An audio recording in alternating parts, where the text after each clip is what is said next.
Hello, I'm Richard Sennett, and I'm delighted to welcome you here this evening to this lecture, preceded by a slight bit of ceremonial, a slight ceremonial event,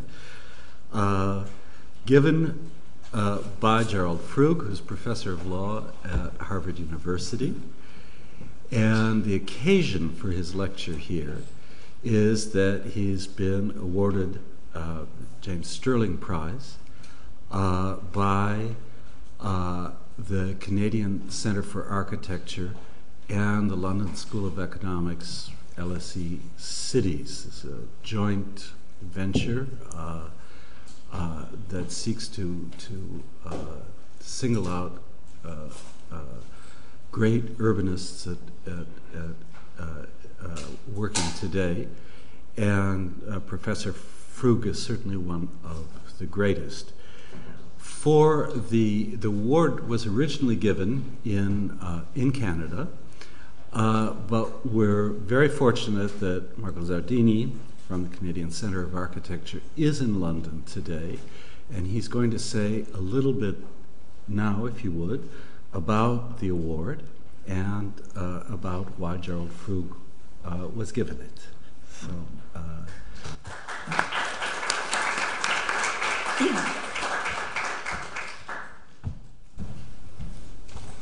So it is really a pleasure to be here. I don't take too much time just to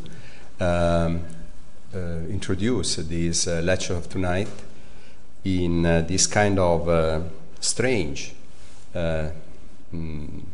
definition of a kind of a prize. Is a prize which is given to a lecture, and it was conceived at the beginning from the Canadian Centre and the London School of Economics as an effort to sustain or to push for interdisciplinary thinking on the field of urban issues.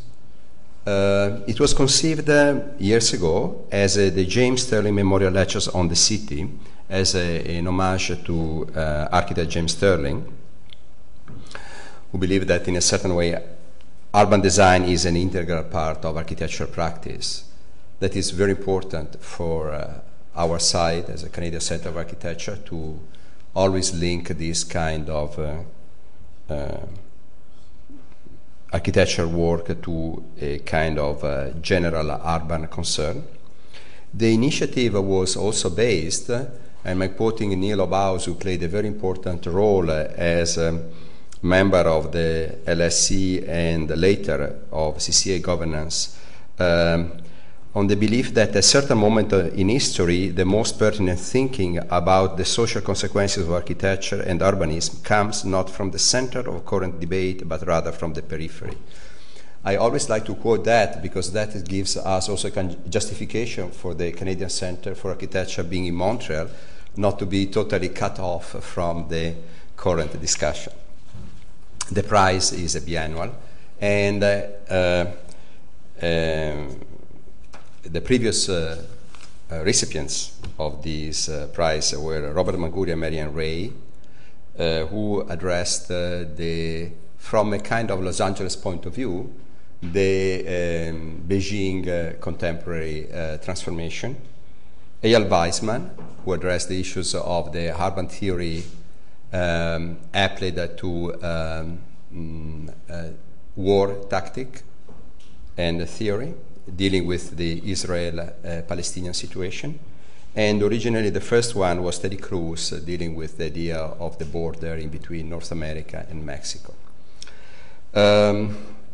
This time the jury unanimously decided to give the award to Professor Gerald Frug.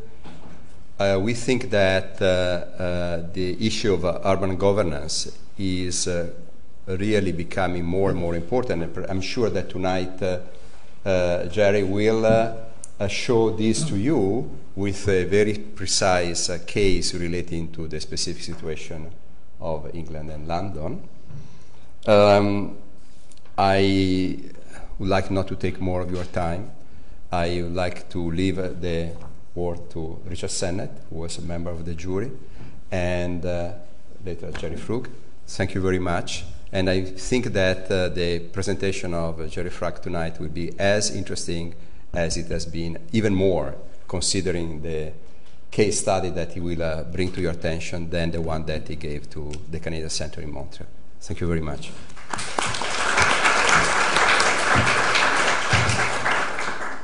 Thank you very much. I've cut down my introductory remarks from their original 40 minutes to something much less, although I could talk endlessly about the work of Gerald Frug. I guess the simplest way to present him to you is that he is someone who really transformed the whole field of urban law. In fact, he created it in a way.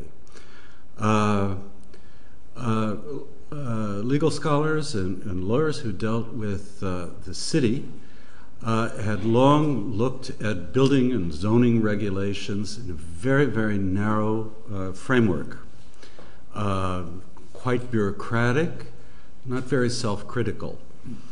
And thanks to the work of Gerald Frug, this field was radically expanded to take into account questions of governance, questions of participation, and the relationship of the city to democratic theory.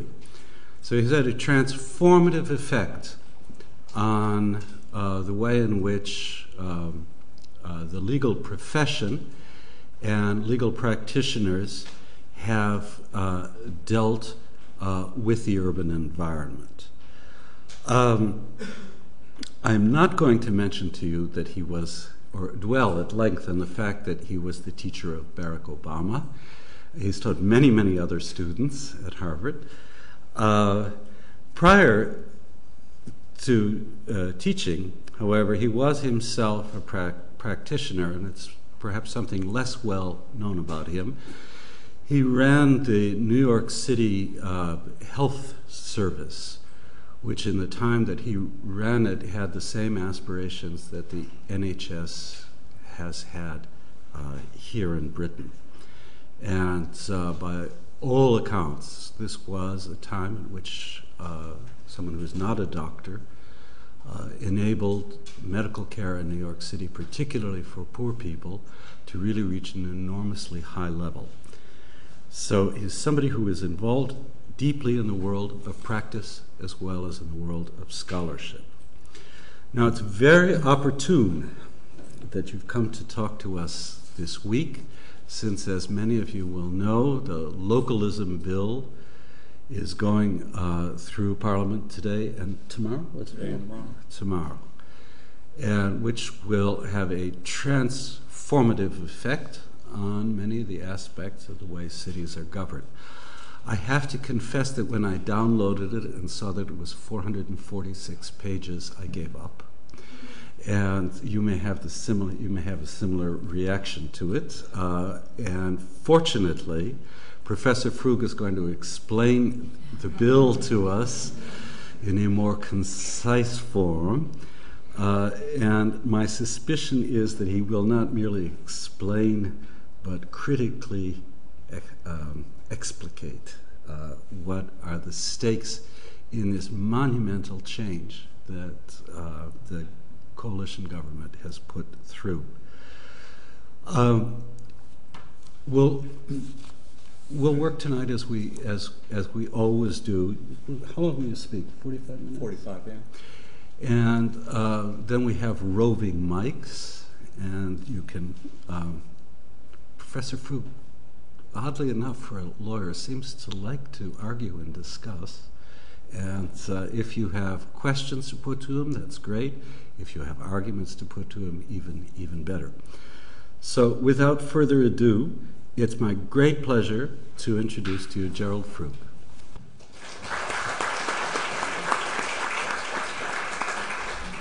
Thank you, Richard, and thank you to Mirko and the LSE people for the Stirling Prize. It's wonderful to be here. I am going to talk for 45 minutes. Don't pray that it'll be shorter. Put on your body clock as if you're a university student. Some of you are university students. I want to talk tonight about democracy. In the UK and the United States, the democratic nature of our political system is often treated as unchallengeable. I take a different view. I think that the people are losing faith in elected democratic governance, even at the local level. Tonight, I want to describe and criticize some of the current ways in which elected city government is being undermined. In this part of my talk, I will focus on the Localism Bill, now under consideration by this country's parliament. The third reading is today and tomorrow, as Richard said. A bill which is being trumpeted as increasing, not decreasing, local power. In the second part of my talk, I will describe an alternative conception of the decentralization of power, one very different from the one embraced by the Localism Bill. This alternative is enshrined in the South African Constitution. The South African conception, I will argue, is a much better way to think about localism than the one offered by the Localism Bill. This is the second of two talks I've given as the recipient of the Stirling Prize. The first was in Montreal in October. In Montreal, I focused on the ways in which local government decision-making has been fragmented by, for example, allocating power to non-democratic forms, such as quangos and public-private partnerships instead of elected government. Tonight's talk will be on a different topic. I want to focus here on elected democratic governance itself. As in Montreal, I start with the assertion that every form of urban governance has a structure. By this I mean there are rules that determine who has the power to decide how to deal with the problems cities face, whether the problems concern the environment, transportation, education, crime, housing, or any other problem. This governance structure is designed by people you can name, by Parliament here in the UK, and by state legislatures in the United States. I've entitled these lectures The Architecture of Governance in order to emphasize that this design is like an architectural design. Every government structure embodies ideas that can be described, criticized, and redesigned to make it work better. These ideas are man-made. They are part of our built environment. Like the physical construction of buildings and landscape, the design of the government structure influences the way cities develop. As a result, they shape the lives of all of us. The architecture of democratic governance in the UK, the United States, and much of the world is built on the division of power among different levels of government. National governments, state governments, regional governments, city governments, borough governments, and neighborhood governments can all be organized democratically. Everywhere, more than one of these levels of government, in some places all of them, make critical public policy decisions. The result of this splintering decision-making authority has been bureaucratic delay, conflict, gaps in coverage, duplication, and all too often paralysis. It is therefore not surprising that there is a loss of faith in the ability of democratic government to make anything happen. That pessimism often turns out to be accurate. The key question is, what should we do about this problem? Both the Localism Bill and the South African Constitution propose answers to this question. Neither one embraces the centralization of power as the answer. You've all heard people say that to make progress, we need to be more like China or Singapore. China can get things done, people say. Here, everything takes forever or is impossible. Both the Localism Bill and the South African Constitution rightly reject this appeal to centralized control. The history of unchecked centralized power in this world is not a happy one. To reform democratic government, both the Localism Bill and the South African Constitution adopt a different course. Both aim to strengthen local decision-making. To help you understand the architecture of governance, I will concentrate in this talk on the differences in the way they do it. As in Montreal, I intend to discuss these alternative ideas at a particular level of generality, one that parallels Kevin Lynch's book, good city form. I'm not here to propose an ideal government structure for this city, let alone for every city in the world. There is no one structure for democratic governance that works everywhere, just as there's no good city form. Still, as Lynch suggested about good city form, there are some general ideas about city governance that are worth exploring everywhere. That's what I intend to offer here tonight. Let's turn first to the Localism Bill. I'm going to criticize this bill, even though since I'm an outsider, you might think I have no business doing so. It's true. I might make mistakes in what I'm about to say, but that's okay. You're here to correct me. I'm going to talk about the Localism Bill despite its risks, because it so nicely captures what seems to me a general consensus about how to decentralize power, a consensus that I think builds the wrong structure for democratic governance. I don't see myself as taking a political position in the debates in this country. When in power, the Labour government embraced a lot of the conceptual framework of the current Localism Bill, albeit in a somewhat different form. The key ingredients of this conception can be simply stated. To decentralize power, no change whatsoever needs to be made to the organization of the national government or to its unlimited power to overrule local decision-making. All the national government needs to do is enable more local government discretion, redesign the local government structure, and empower not just local governments but communities and neighborhoods to take more control of local services and decisions. Once this is done, the sharp distinction between central government and local government and the nature of the relationship between them can continue without modification. I'm going to describe the Localism Bill's version of this architecture of governance in some detail. You should know, however, that I'm not going to discuss the whole bill. As Richard said, it's more than 400 pages long. I'm going to focus on a few of the key provisions that illustrate its way of allocating governmental power. Chapter 1 of the Localism Bill gives local authorities, county councils, district councils, London boroughs, and other similar bodies, but importantly not the Greater London Authority, a general power of competence. This provision is thought by both supporters and critics to be one of the most important features of the bill. A similar idea was supported by the Labour government, although the different wording of its version turned out not to have the desired effect. The proposed general power of competence is a reaction against the traditional notion, accepted in the United States as well as here, that localities have to rely on specific delegations of powers from the central government to act on behalf of their constituents. Giving localities a general power of competence is a way to avoid this requirement of an item-by-item delegation of power. The Localism Bill describes this general grant of power in striking and unusual terms. Localities, it provides, are given the power to do anything that individuals may do, and they may do so in any way whatever, anywhere in the UK or elsewhere. At first blush, this seems like a striking grant of local power, the kind of empowerment that anyone who believes in the decentralization of power would applaud. Giving localities a general power of competence is not a bad idea, but there's a good deal less in this proposal than meets the eye. The general power of competence is similar to what we call in the United States home rule. Every major city in the United States has been granted the power of home rule. But this grant has been given them a lot less authority than people here seem to think. One reason for this is that the power does not come with any financing to exercise it.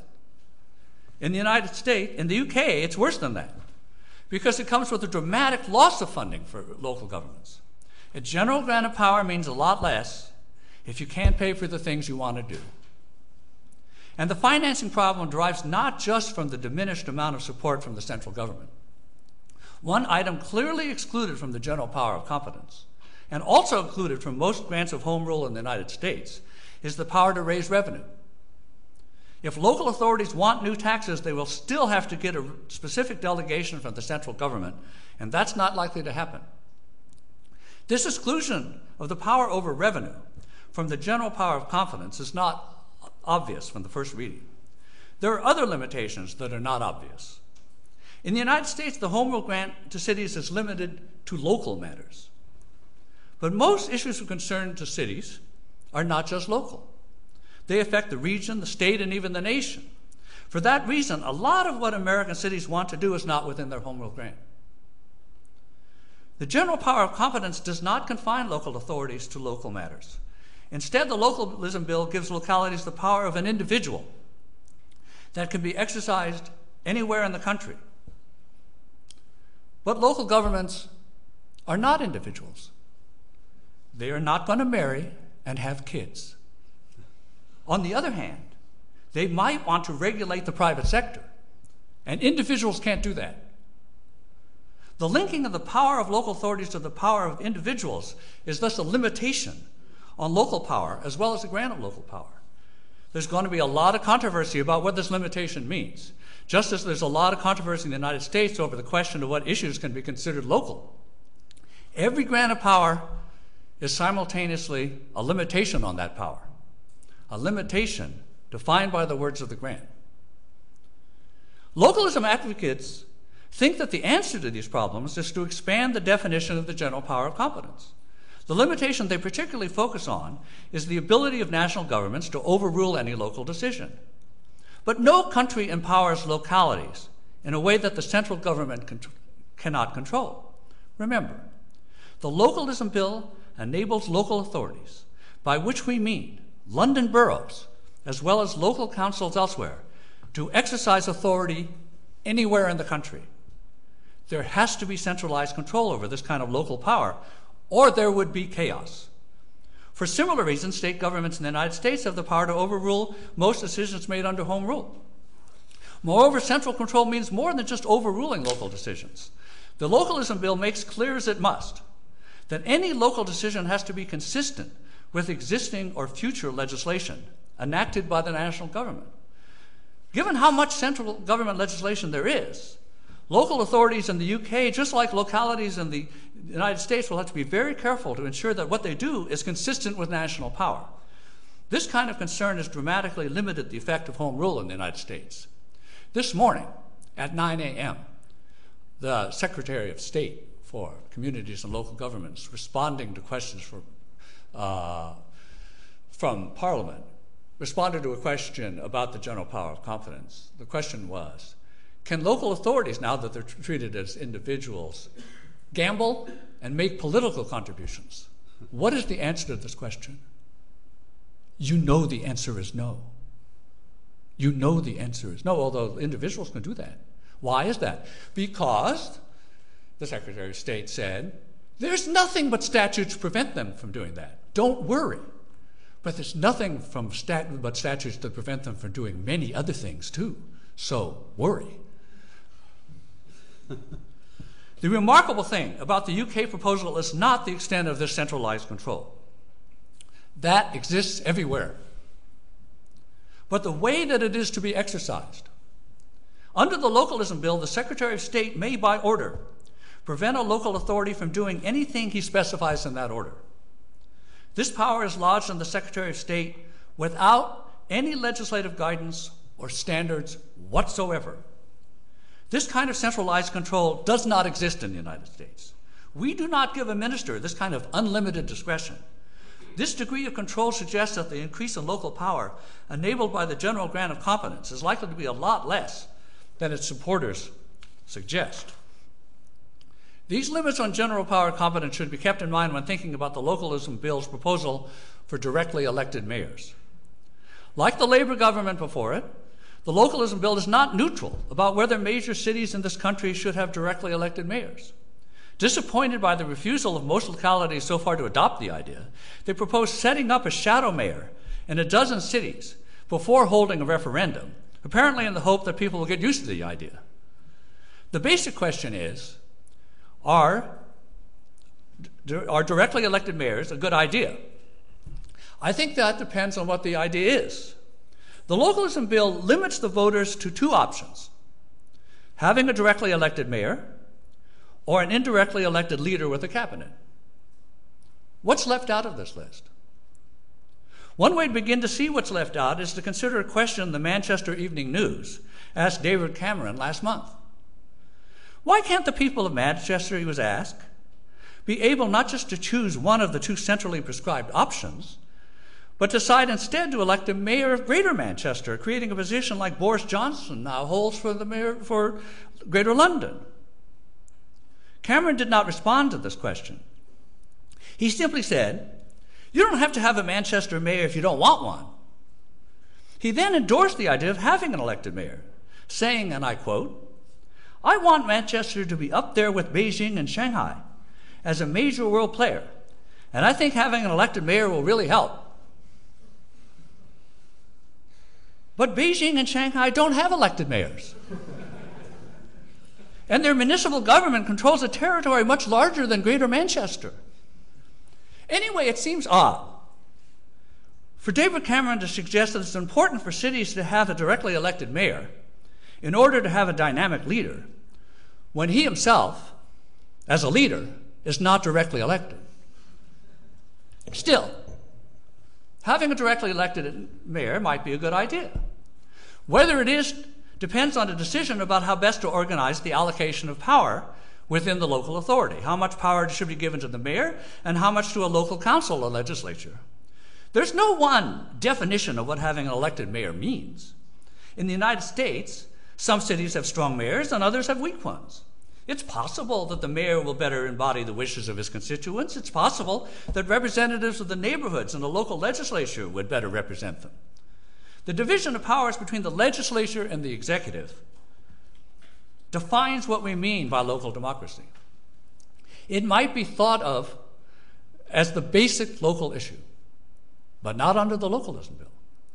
Local citizens are asked to vote on whether to have an elected mayor without knowing his powers and without being able to decide what they should be. Under the bill, the extent of mayoral power is determined by the Secretary of State, again, without any standards or guidelines whatsoever. Indeed, the Secretary of State can enable the mayor to perform any public service function simply by giving an order. True, once elected, a mayor could propose a list of the powers he should have, but oddly, only in his first year of office. In any event, the Secretary of State need not adopt the proposal.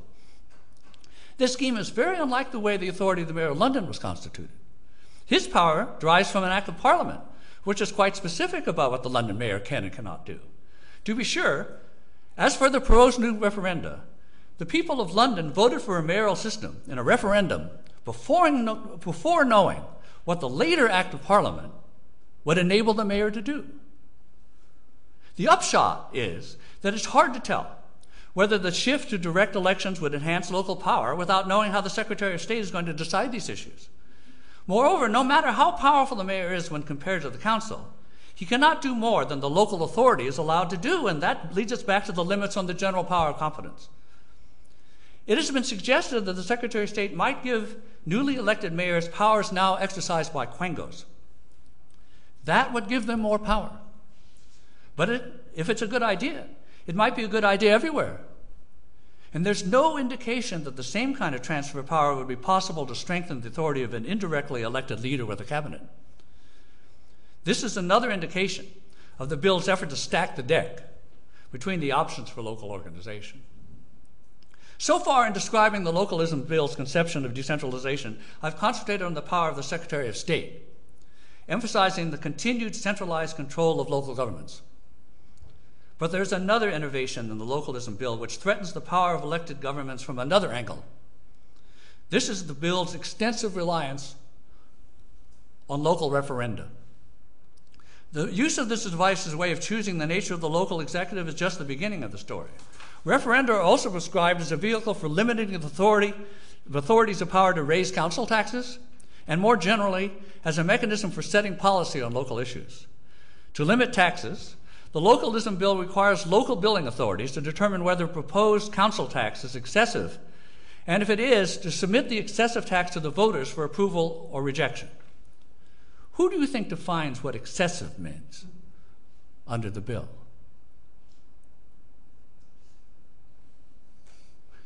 The Secretary of State. The impact of this referendum procedure is not hard to guess. People vote taxes down. The revenue problem for localities, however, may be that they need more money, not less. Nothing in the bill allows a referendum to increase the amount of revenue that the central government provides or stop cutbacks in their services.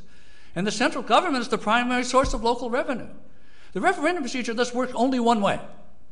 It limits the authority of elected governments to generate income, but doesn't help them pay for the services they provide. The referendum process for local issues is an even more important limit on the power of elected authorities. It requires a referendum whenever a valid petition asks for one. The Localism Bill requires that the petition be signed by 5% of the voters, although the Secretary of State can raise or lower this number.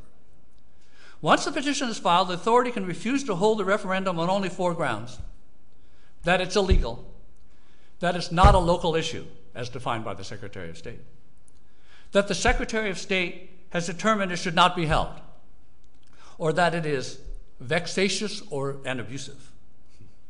In other words, the local authority cannot reject the referendum on the grounds that it harms the social and economic well-being of the community, or has a negative impact on good governance, grounds the Birmingham City Council has suggested adding.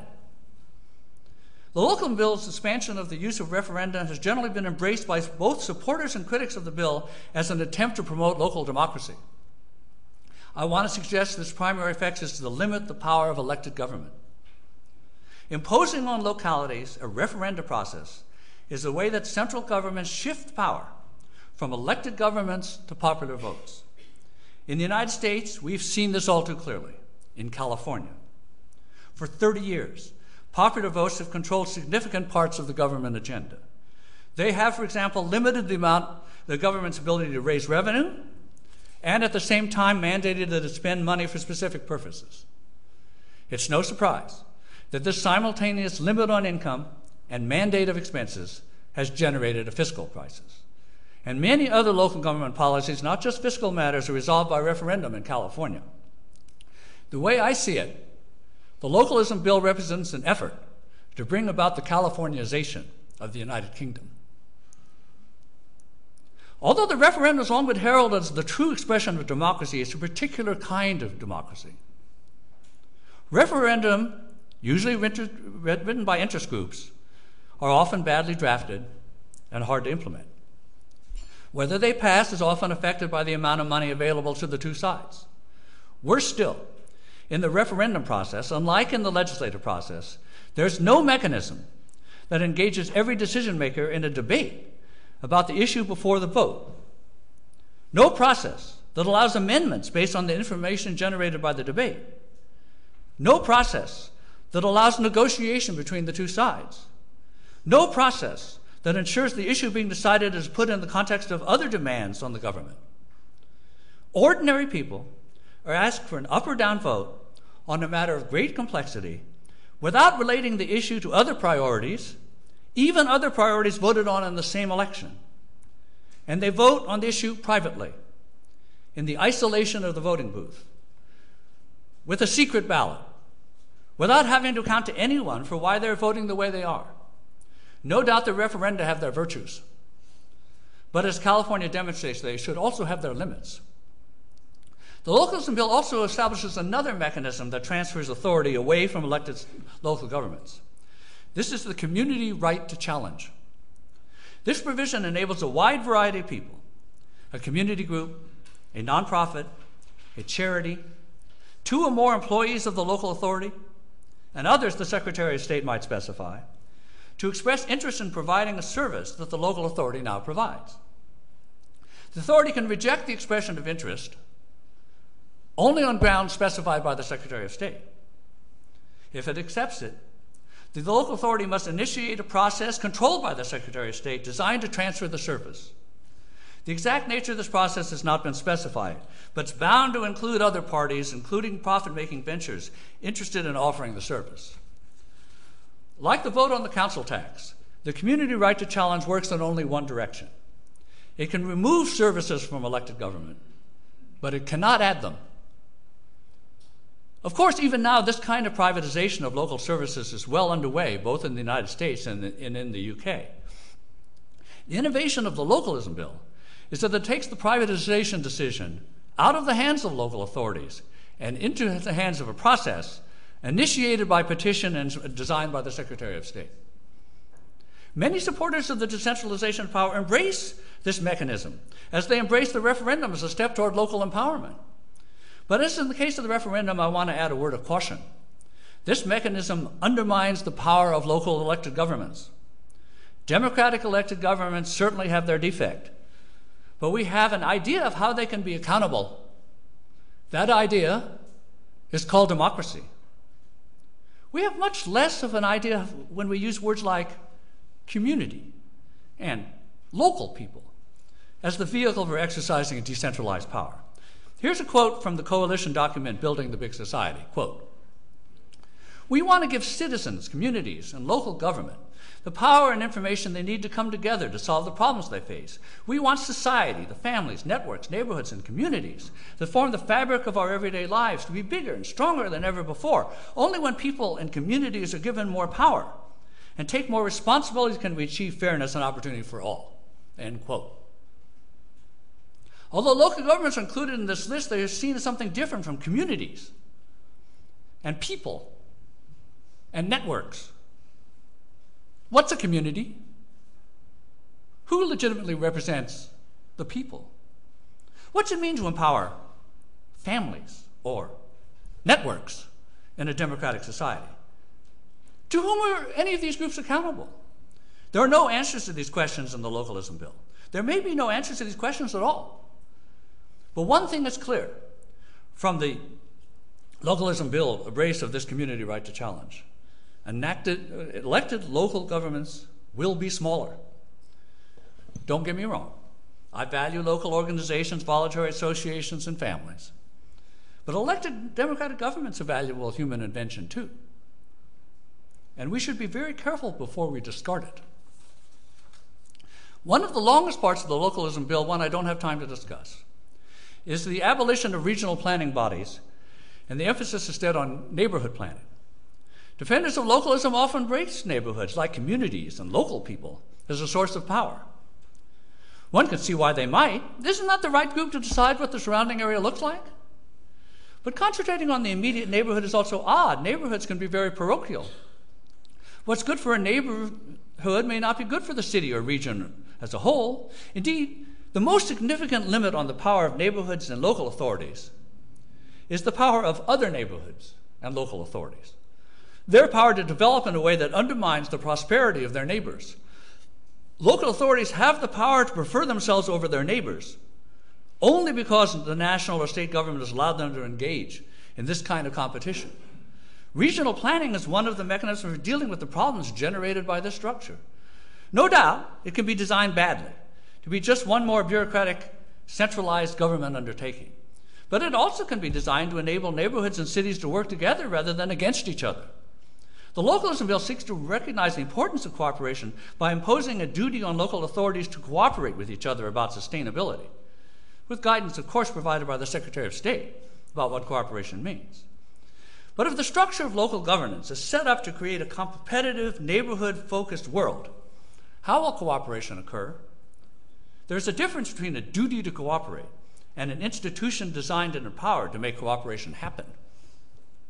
It's time to summarize the architecture of governance embraced by the parts of the Localism Bill I've discussed. The Localism Bill provides for control over local authorities from above. The astounding power exercised without any statutory criteria by the Secretary of State. I've given only a few examples of this power. The local government associations found that the bill contains 142 order and regulation making provisions giving power to the Secretary of State. Localism Bill also provides for control over local authorities from below. Control on the elected government imposed by referenda and by communities and other groups seeking to take over local services. Finally, there's the competition from neighboring jurisdictions, no longer subject to regional process and limited only by the duty to cooperate. Faced with these pressures from above, below, and the sides, and faced with a loss of funding and no revenue-raising powers, local authorities are likely to see privatization as the most reliable way forward. Admittedly, local authorities have been armed with the general power of competence and perhaps an elected mayor. Even so, the Localism Bill does not seem to me the best way to strengthen the power of elected local government.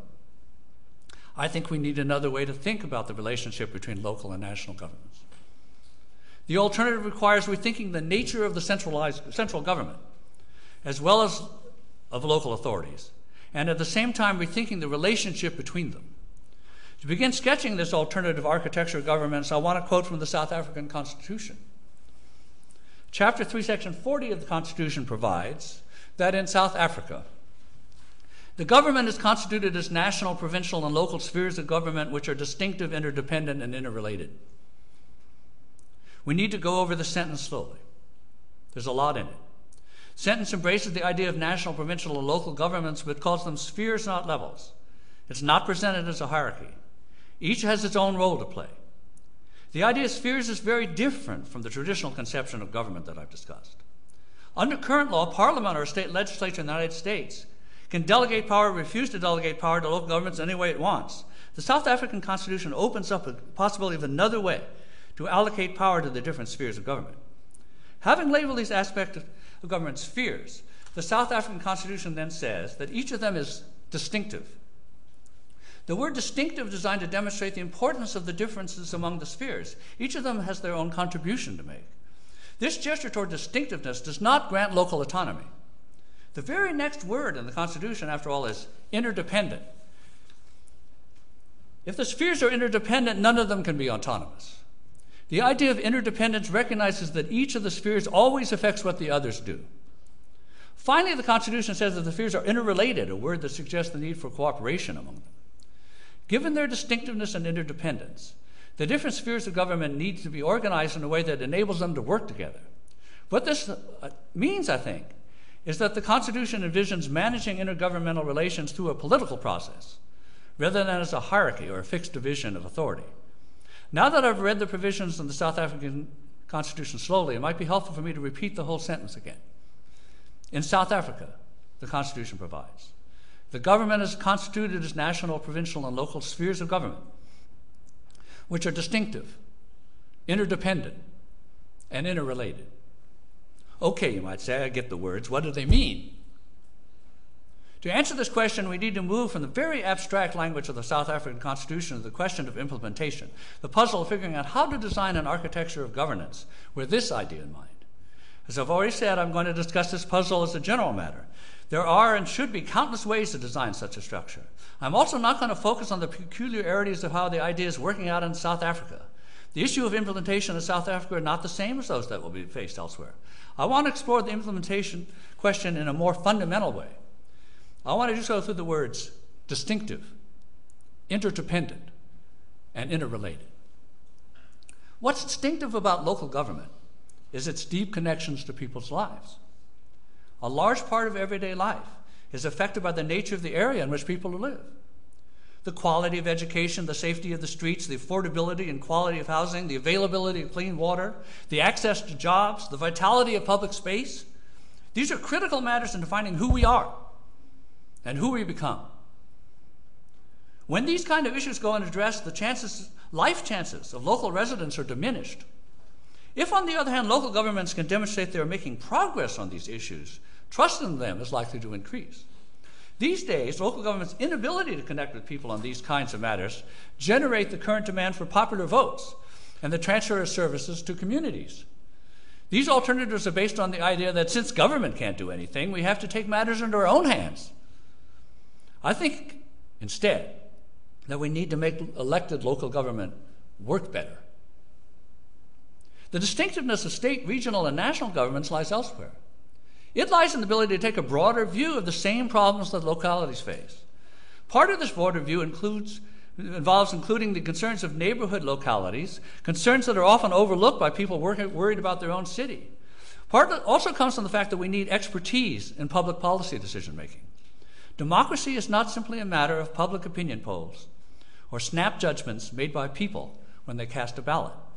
Experiments in political science have demonstrated that people change their minds about issues when they are exposed to other people's views and information provided by experts. Other people know things you don't.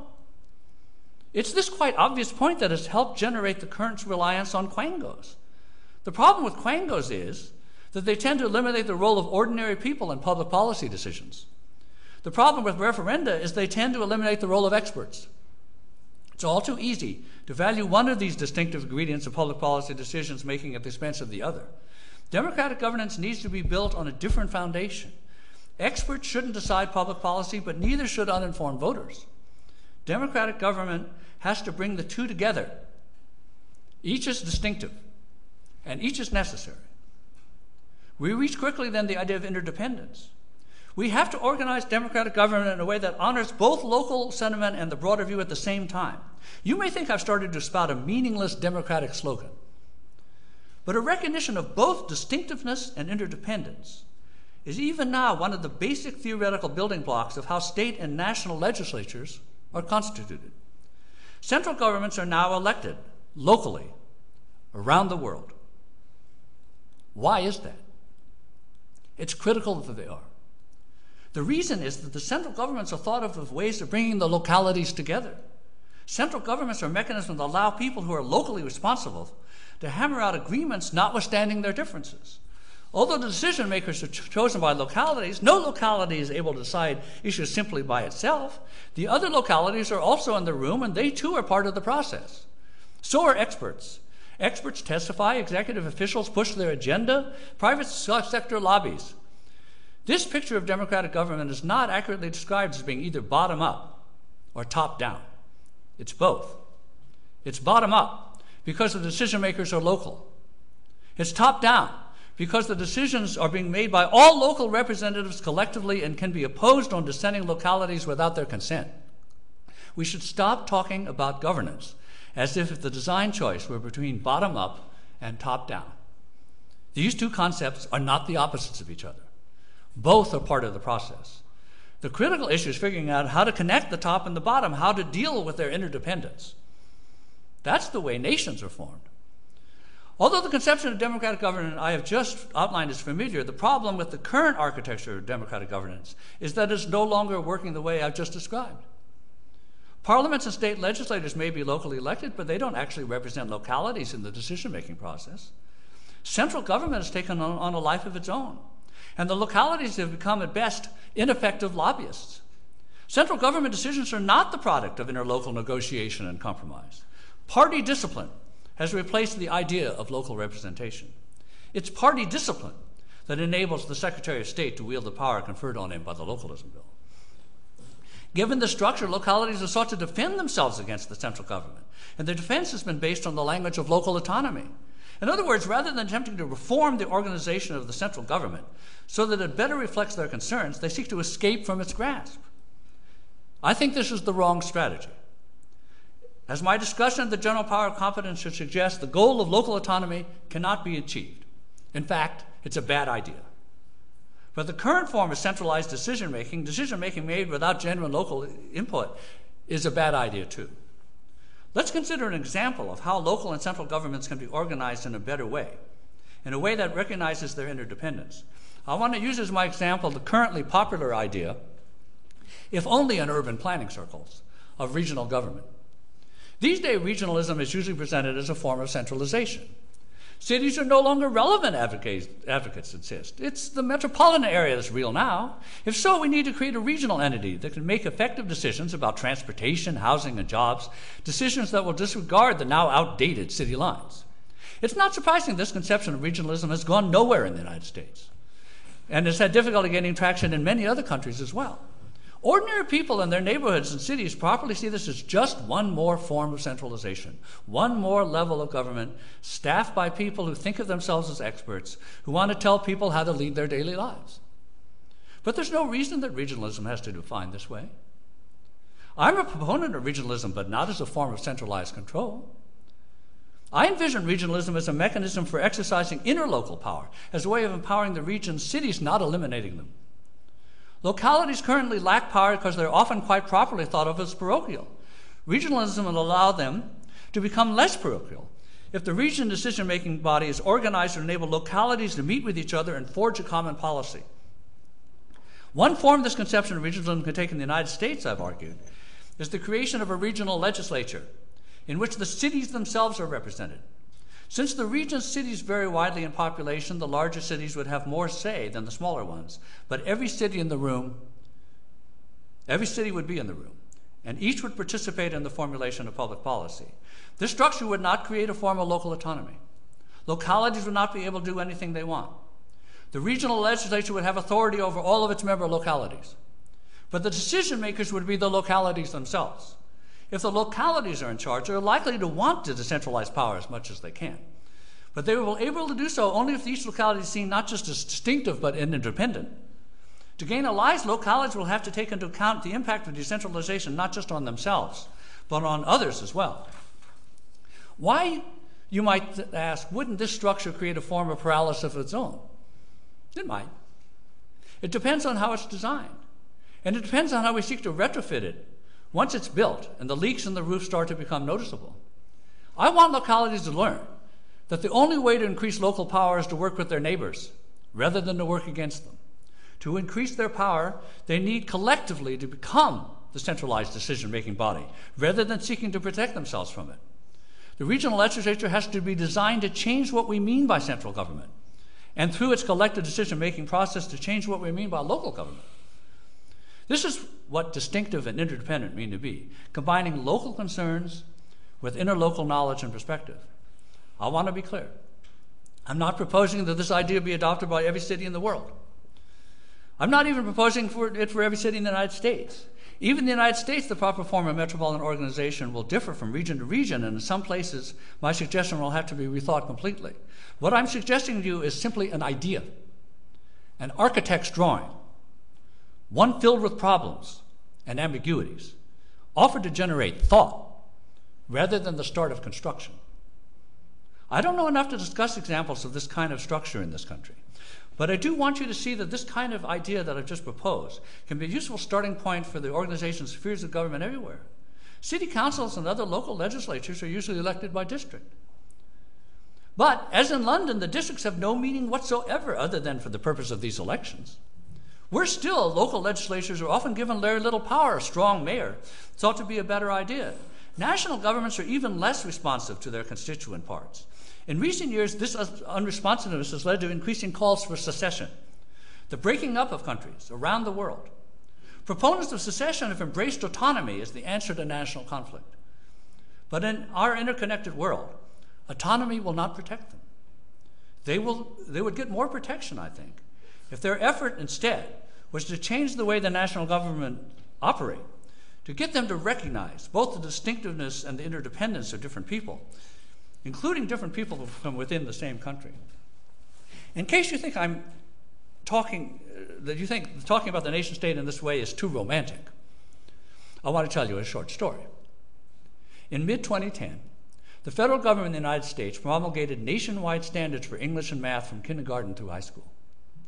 This was quite remarkable, since education has traditionally been thought of in the United States as the quintessential local function. Nevertheless, these standards have been widely accepted. Why is that? I think one important reason lies in the way that the standards were formulated. Rather than being imposed on the states from above, they were generated by the states. They were negotiated over the course of 2 years by state officials. Then, rather than simply being issued as commands from the national government, the procedure for adopting them was to have the standards enacted state by state. More than 40 states have done so. Not all states have agreed to them. Some won't adopt them. Nevertheless, the key to the widespread support for them, I suggest, was organizing national policy by bringing the states together, by uniting the states, and having them work out policy differences themselves.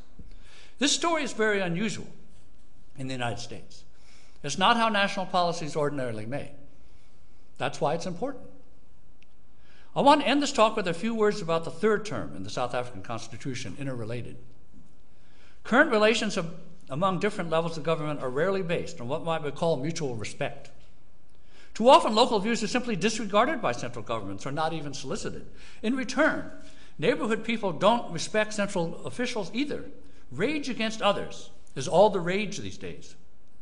At the same time, more and more people dismiss politics as a way of solving social problems.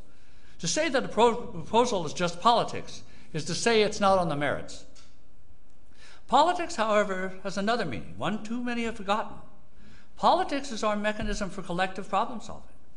A primary reason that politics is not performing this function, at least in the United States, is that politics has become just another vehicle for expressing rage and distrust. This attitude has to change for democratic government to work better. You may think I'm beginning to sound like President Obama. In fact, I am. His problem is that he doesn't have a way to change how politics is practiced in the United States.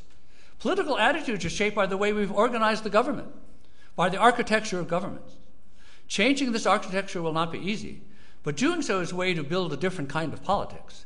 It would be quite a change if the national and state governments actually respected the ideas offered by local governments. And it would be quite a change as well if the respect was returned in kind. Perhaps the biggest problem facing any reform of the structure of democratic governance is one not mentioned in the South African Constitution. I'm referring not to the problem of designing a new governance system in any particular context, or even how to accomplish the problem politically. Big as these problems are, there's one even more serious. We need to design our governance system in a way that it can be changed when its defects become apparent. As architects know, when designing a building, it's not easy to ensure that it can be retrofitted. Many buildings seem to defy being reused for other purposes. The only option that seems to tear them down. Retrofitting is harder still for governance mechanisms. Many of our current government institutions were designed decades, even centuries ago. Everyone realized that there were problems with how they work. And no one thinks that a radical change in the whole system, particularly along the lines I've been suggesting, could happen all at once. The problem is that we do not have a way for redesigning the structure to be a regular, routine part of governance. So, instead of trying to redesign it, we create a series of additions to an otherwise unquestioned structure. We create a governance version of sprawl, badly organized, fragmented, dysfunctional. We thereby feed the lack of confidence in governance and its reform, and at the same time, we feed the dysfunction that makes reform harder to accomplish. The only escape from this cycle is to begin to think about the architecture of governance, and then step by step, government by government, work on redesigning it. Thank you.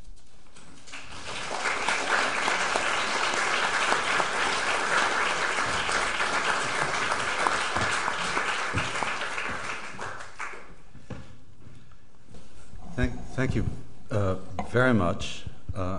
I'm sure you'll be led into the country again. Who knows? Maybe I can just take the privilege of the chair to make a comment and ask a question. The comment is that I think what you've made abundantly clear with this localism bill is a central phenomenon of Thatcherism, which is the strengthening of centralized control while removing resources from the center that are spread to the rest of the society. This bill, in a way, is a perfectly Thatcherite document in that sense.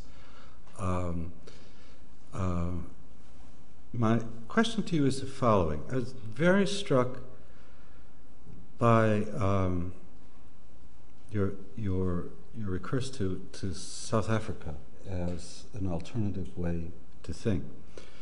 Not only because normally we wouldn't do that in Europe or the United States, but also because its cities raise a problem which in the West we don't have. Their sheer size. Johannesburg is variously estimated as a city between 11 and 14 million people.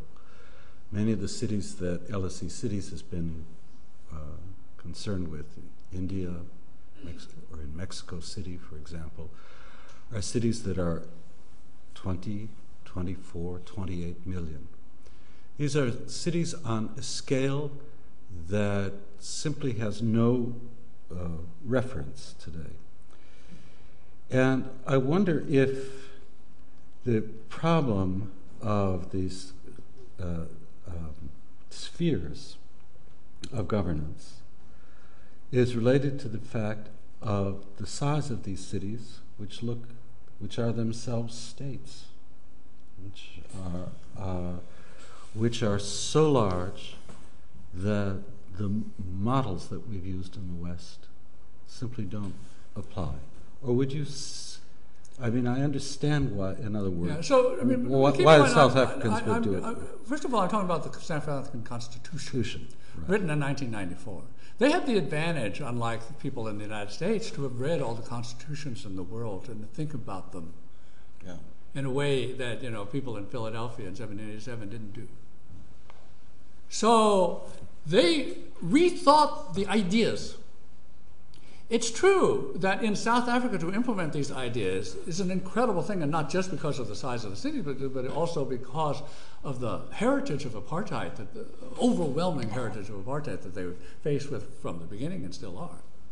But as to the size of cities, any large city, and this is true with Johannesburg, but certainly Beijing and Shanghai, Cameron's two favorite cities, is you have to understand them through the districts, which they do have districts in Shanghai and from the districts to the neighborhood. You have to build a structure in which the city is the combined districts and the country is the combined cities. You have to build these things. So it's true. Once you have a government of 20 million people, it's very hard to think about it as a democracy. That's why you have to start building. But the districts can't each decide on their own. They can't all be their own islands. They have to, this is the idea of interrelated and interdependent. You can't decentralize power just to the boroughs. They're next to each other. That's not the ideal. But on the other hand, the Greater London Assembly is not organized borough by having all the boroughs a representative. They're not. They combine the boroughs into districts, presumably to weaken the assembly, which they did. So I think, you know, the size of a country, the vast sizes, you have to build democracy at the local level. I believe in the local level, but not in terms of some large centralized government or in terms of autonomy, neither one. Do you mean by local face-to-face? No, not necessarily. I don't think face-to-face seems a little ideal. What I mean local is some way in which you can actually have some concept of talking to people. That there's some, you know where the meeting is even if you don't go, right? That there's some, I think there's some geographic idea, which is the idea of, presumably the background idea of the districts and the boroughs in a lot of places in the world. I mean, they think that there is a concept, but they're very big. So then you need sub-governments. But I don't think down to face-to-face. That seems a little much. So, questions? Can you identify who you are and be brief? This gentleman first. I'll get to you all. My name is Mark Flessing. I run a company called Pocket that develops intermediate housing and therefore has to deal a lot with local and national politicians. I'd like to make a footnote based upon a conversation that I had with a member of the Conservative Party who now sits in the cabinet 6 months before the elections, in which I pointed out that localism, as defined by the Conservatives at that point, would be a get-out-of-jail card to the NIMBYs in this country in terms of development. And he turned around and said, "What's so terribly wrong with that? Mark," he said, "you have to understand, we are inheriting a bankrupt government that has no money to pay for the schools and the roads and the public infrastructure that a program of active development would require over the next 5 years." And it was at that point that I recognized that actually much of localism, and it's reflected in a very poorly thought through bill, is going to be used by the Conservatives within this coalition as the veil that they require for inactivity from the state down. And it's a point you don't make. I don't think... Do you want to comment on that? Yeah. So I think in the UK, but also more generally, a long-term project is to starve the government of resources, which then requires privatization. In other words, if the government has no resources, you go where money is, and that's where the money is. You say, well, the government has no money, so we have to. That's a project. That's a project. And when the government doesn't have any money, we're including not just the national government, but all the central governments by cutting their money, not giving them reservation funds, and moving their services. In other words, the project is to undermine elected government as the alternative. That's what I'm against. Right? In other words, we have this idea of democracy, which I think is a valuable form of social organization, which is undermined by this project. But it is a project. Question here. Can you bring your microphone? Can you identify yourself, please? Nicola Headlam from the University of Manchester. I've actually just written a thesis about city regional governance in Manchester, which I've just had examined. So certainly when I asked the leader there about mayors, his response was, what difference would it make to my ability to get things done? Bugger all. So that's kind of the view from Manchester. I just wanted to ask about your proposition, which was this notion of the kind of municipal congress almost. Yeah. Because your opening remarks were about anything that leaves the central to local balance unchanged wouldn't do it, in your view. In a sense, you're talking about a municipal congress. Yeah. And how does that connect with the Congress? So the basic idea is to make the central more local and to make the local more central, more national-like, more outward-looking, right? So the central government is now not responsive to localities. So an interlocal central government is a different beast. This is what I think. Central governments have the power. They will continue to have the power. That's it. So we need to take them over. We need to be the central governments. That means you can't do what you want because you have to work with your neighbors. In other words, that's the Congress of this municipality. But that's a good thing. That's the not NIMBY point, right? You have to work with your neighbors. You can't be so NIMBY. That's the structure generates a different attitude. That's what it means to make the local more national, right? So it's changing the nature of both as an empowerment strategy for localities. An empowerment strategy for localities is to seize the Senate. Which again, we elect Congresses by locality. I'm not making this up.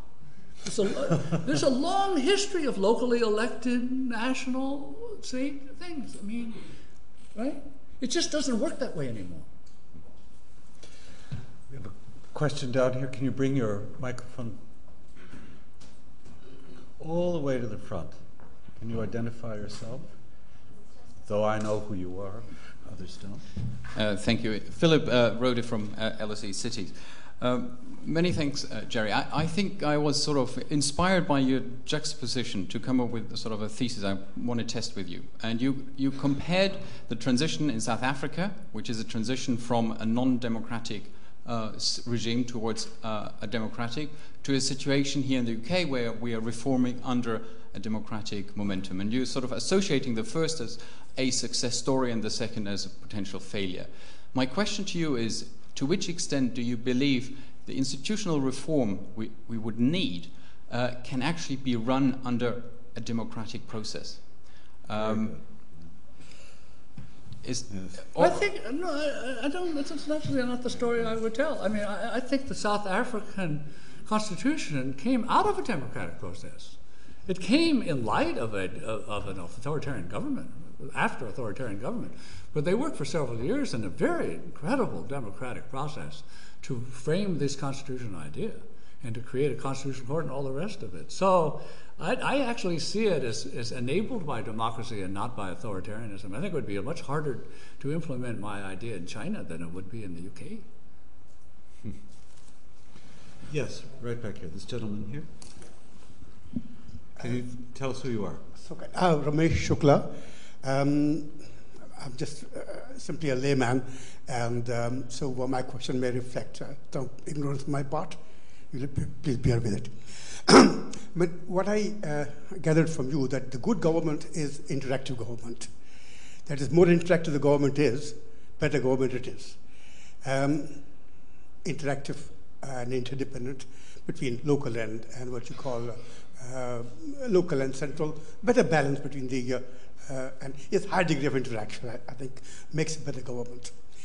Now, I'd like to ask you a broader question. What is the role of culture in the architecture of governance.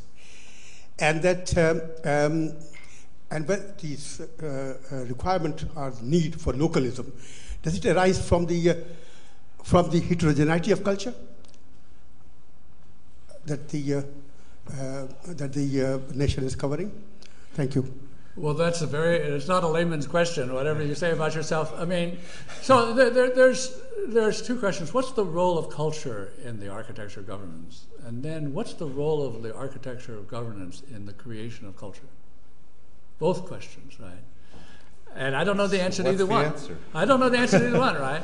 But I think that, I mean, the description, what I'm trying to give is, I think there is a trained localism that we've learned, which you've called NIMBYism. I mean, right? You learn how to protect yourself against your neighbors.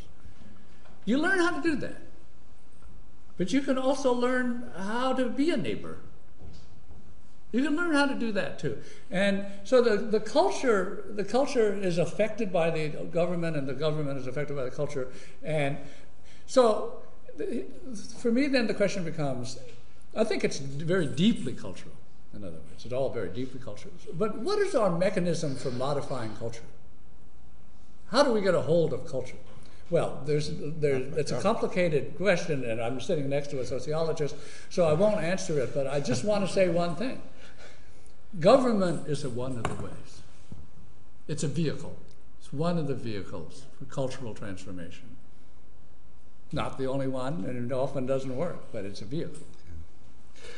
In that regard, you've all disappointed me. Nobody has asked Professor Frug what building this looks like. He's called this an architecture of government. Stand down here. Maybe you'll ask him this question. No, he doesn't have to ask this question. I'm Mr. Bonf. I'm from Oxford Sustainable Development. I think the approach you described, this distribution of power, I fully support, because this is the only way that you can create a sustainable development. You can develop strategies. You can then develop governance. You can monitoring. You can integrate it, the bottom with the top, and vice versa. But I think all of this basis should be supported some kind of bottom-up, but the bottom-up of knowledge of the area, understanding better the information from knowledge point of view, from economic, social, and build this governance structure. And I think fully support is, for instance, the European Union, the approach is multi-level governance. Does not work. And this is the last 50 years has demonstrated north and south, both in Europe as well as in each individual countries. And that's the right approach. That's why I do support, and I would like to have your further comment on this one. Thank you. So local knowledge is a critical ingredient in the whole thing. I agree with that. But local knowledge has to be compared with other people's local knowledge, right? I mean, in other words, it's not, one's own local is only the beginning of the conversation. It's incredibly important, and a lot of the decisions are taken without knowledge of it. It's true. Right? So for me, then, it gets very quickly into thinking about the interlocal, bringing our knowledge to bear, and then learning from other people, including experts, right? Learning from other people. So that is the structure. There's one other thing. In conferences these days on these kinds of topics, people want to look at you soberly and say there's a difference between government and governance. This is thought to be very insightful. What it usually means, governance, is some retreat from government. What it usually means. And the empowerment of communities, people, networks. And I always get a little nervous until I have their identities. Here's another word, stakeholders. Here's the question about stakeholders. The point about it, we know kind of who stakeholders are. They're businessmen and maybe interest groups. We know who they're not, ordinary people. Ordinary people are not stakeholders, but they're the ones who vote in a democratic society, right? So the move away from trying to think about how the local knowledge is to be transmitted is the issue. I agree with that. Right. Can we have right here, and then I'll take you after that. You'll be the final question. Hello, I'm Teresa Hoskins. I'm from the Bartlett UCL. You're talking about the local as being sandwiched almost between the national and or local government and the community level. And I just wondered what role, especially due to democracy now, which seems to be really rising community on a global level, what role you think cities could, or the global could play in city democracy? Because for me, I think the city has much more of a relationship with the global than it does with the national. Because cities are, and it seems to me that participatory democracy is rising with global networks rather than on a local neighborhood level. I think it's a very profound question and a very difficult question. And there's a romantic way of understanding this, which is that the global is interested in participation. And then there's a less romantic way, that the global is interested in developing oil rigs, right? What is the global? So I think that, in fact, the global has an enormous influence on a lot of city thinking and national thinking in the world today, for sure. You can go talk to these people. They sound alike. You travel and they sound alike. There's a general discourse. What worries me about the global is, who are they? I have some of the same reaction to the global as I do to the word community. I don't know what a community is. It's a feel-good word. Oh, no. No. It's all right. It's all right. But I don't know. I mean, is there? I'm a member of many communities. I don't know what they all are even. And so I think the global is going to have a real role to play. And therefore, what I'm interested in is more democratization of the global. In other words, the global can be understood as just words for the World Bank, or until 2 days ago, the IMF. But it's not what we mean, right? It's not what we want to mean. But it's an idea of the global in this world. It is. This lady back here, can you, yes, that's it. Can you identify yourself? Hi, I'm Kripa, working for Halgro as a development planner. 2 questions for you. The first one being, in the UK context, going back to the Localism Bill, what would be the role of the social networking? Could you speak up a little or put the microphone closer to you? What would be the role of the social networking sites and all these? And what implications will that have on either enhancing social exclusion or even to an extent like not physical ghettoism but something like that? But I mean, obviously it'll be business for these networking sites. The next question is to do with the regional model that you were talking about. How do you think the local strategic partnership that's been talked about in the context of Localism Bill, is that sort of a sub-regional model? So, social movements, incredibly important part of any transformation idea. They just are. And you can actually, find people involved in them. We kind of know what we're talking about when we talk about these things.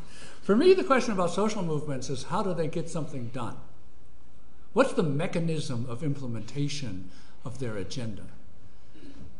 How are we going to actually accomplish what we're trying to accomplish? And we have a traditional method of implementation, which is called government. And what concerns me about the social movements, but also social movement theorists, is they don't talk about government. And the government people don't talk about social movements. Both the social movements think the government is something over there, and the academics are split too, right?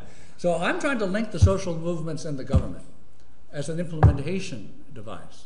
That's really what I'm trying to do. That you have to, at the end of the day, there are communities then. At the end of the day, in a community, you got to find somebody with power to do something. We got to find out who that is. I'm not saying government's the only vehicle. It's not, but I wouldn't want to throw it away. Jerry, the question is about social networking. Oh, social networking. Oh, I misunderstood that. Social networking. Oh my! So that's a whole different question, right? I gave a this long was speech. A very nice answer. I gave a long speech to the wrong question. The question about social networking. I don't know. It's very complicated to. So It's a question that comes up in every time I teach this course, right? Because for a lot of my students, the real is the social network and not the neighborhood. They experience themselves as actually not where they actually are because they're online, right? So I don't know how that's going to be translated into political action. So in some way, my answer to the wrong question is redirected. So we, collectively do things. But you think about what's happening in the Arab world.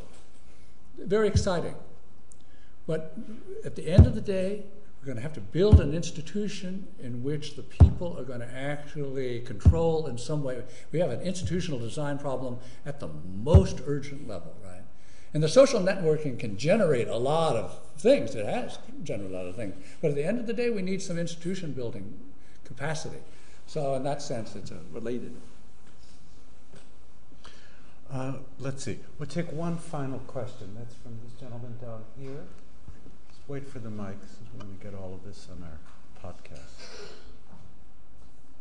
Philip Clifford from London Councils.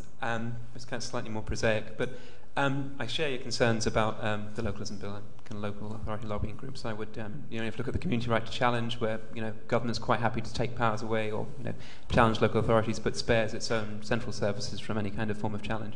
To what extent do you think efforts like by the Constitutional and Political Reform Committee to codify the relationship between local authorities and central government offers a way out of that, offers potential to kind of establish the groundwork for the mutual respect you describe in the South African context? I don't know quite what the codification idea is that you're referring to. Oh, it's work being considered by Graham Allen and the Political and Constitutional Reform Committee at the moment to look at changes to the Parliament Act to reconstitute local authority or local government on an equal or not subordinate status with central government. Well, roughly speaking, you have to read it. It's a little. It all sounds pretty good, and indeed, when we talk about South Africa, it sounded pretty good. But how real is it? How real is it?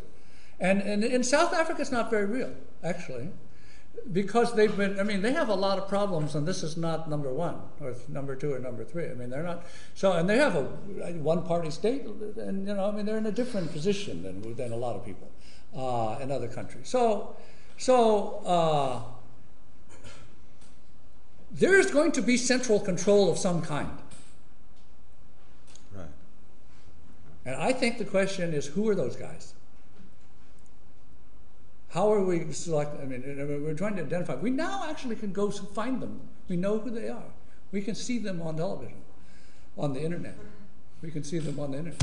We can't. So, but I don't know that they're the right cast of characters because they really lose the ability, the connection they lose the connection with the local.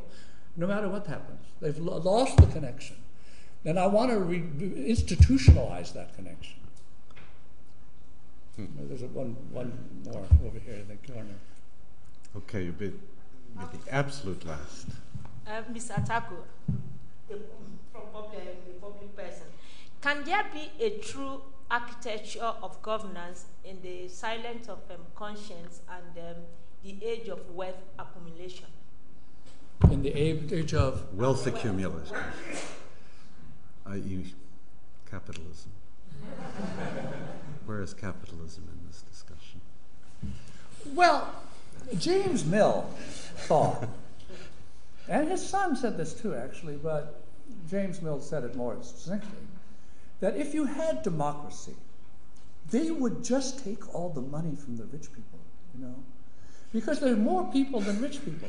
You can't have no property qualifications for the vote, because if you had democracy, the people would just take all the rich people's money.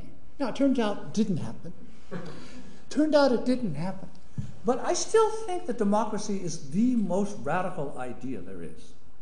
Democracy is a radical idea, empowering people regardless of their wealth, regardless of their education, regardless of anything. Empowering people to choose their own leaders is a radical idea. And it could have could have an effect on the structure of capitalism and wealth accumulation. It could. I don't know what else is going to have a structure, a modification of the structure of capitalism, wealth accumulation, other than democratic reform. I think, and I think so. one way of understanding your question is, how did it happen that James Mill was wrong? How did it happen that democracy actually has not threatened the wealthy, but enabled them?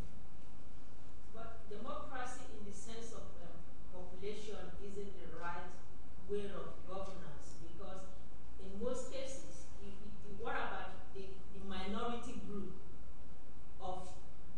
in the community or in the local area that are not, their views are not presented? Then you have the current government here where you think of, we the general public did not vote them into power, and they are in power, and they call it democracy. Is that democracy? Welcome to the London School of Economics. These are complicated issues. Can we leave on that note, which is a very good summary for this discussion, and thank Gerald Frug for a really wonderful presentation this evening.